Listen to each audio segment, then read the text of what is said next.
ये कहानी एक माँ और उसकी ममता की है। ये महिला अपने पति के साथ नए शहर में रहने आई होती है, जहाँ उसका पति ऑफिस के लिए तैयार होकर खाने की टेबल में बैठा होता है। महिला उसके लिए मोमो बनाकर लाती है। पति नाश्ता कर ऑफिस को निकल जाता है। फिर महिला उदास बैठी जैसे ही एक मोमो को खाने लगती है तो मोमो जोर जोर से रोने लगता है। इसे देख महिला उसे वापस से बर्तन में फेंक देती है। फिर उस मोमो के नन्हे से हाथ और पैर भी निकल आते हैं। महिला का कोई बेटा नहीं होता है तो महिला उसे देख उसे अपने पास रख लेती है और उसका ख्याल अपने बच्चे जैसा रखने लगती है। वो उसे खाना खिलाती है और बाहर भी घुमाने ले जाती है। टाइम के साथ अब मोमो भी बड़ा होने लगता है। महिला को हमेशा उसकी बहुत फिक्र रहती थी क्योंकि वो बहुत कमजोर होता है, जिस वजह से वो हमेशा गिरता रहता था। एक दिन जब कुछ बच्चे पार्क में खेल रहे होते हैं तो फुटबॉल उसके सिर पर जाकर लगता है और उसका सिर ही पिचक जाता है। महिला जल्दी से उसे वहाँ से लेकर चली जाती है, लेकिन मोमो को तो बच्चों के साथ खेलना था, इसलिए वो अपनी माँ से नाराज हो जाता है। नाराज होने के कारण वो अपनी माँ से बात नहीं करता और सारा दिन अपने हरामी दोस्तों के साथ फोन पर बात करता रहता है। अगले दिन उसकी माँ उसके लिए उसकी पसंद का बहुत सारा खाना बनाती है, लेकिन वो बिना खाए ही अपने दोस्तों के साथ घूमने निकल जाता है। इससे महिला को बहुत दुख होता है और गुस्से में आकर सारा खाना खुद ही खा जाती है। रात को जब दरवाजे की घंटी बजती है तो देखती मोमो वापस आ गया है, लेकिन वो अपने साथ एक लड़की को लेकर आता है। अपनी माँ से कहता है हमने अब शादी कर ली है और अपना सामान बांध वहाँ से जाने लगता है। वो उसे बहुत रोकती है लेकिन वो नहीं मानता है। तभी उसे बहुत गुस्सा आता है और गुस्से में आकर उसे पकड़ कर खा जाती है।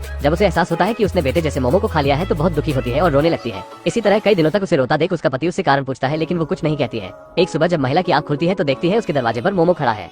ठीक से देखने पर पता लगता है कि यह उनका ही बेटा है जो कई साल पहले इन्हें छोड़कर चला गया था। अपने बेटे को देख वह उससे नाराज होने की बहुत कोशिश करती है, लेकिन उसका बेटा उसके लिए उसका मनपसंद खाना लेकर आया होता है। फिर लड़का अपनी माँ से गलती के लिए माफी मांगता है और उसकी माँ उसे माफ कर देती है। कुछ दिन बाद लड़का अपनी पत्नी को लेकर वहाँ आ जाता है और पूरी फैमिली खुशी से रहने लगती है। वो उन्हें मोमो बनाना भी सिखाती है और इसी के साथ ये कहानी समाप्त हो जाती है। किसी ने सच कहा है, दुनिया में माँ की ममता से बड़ा कुछ नहीं होता है।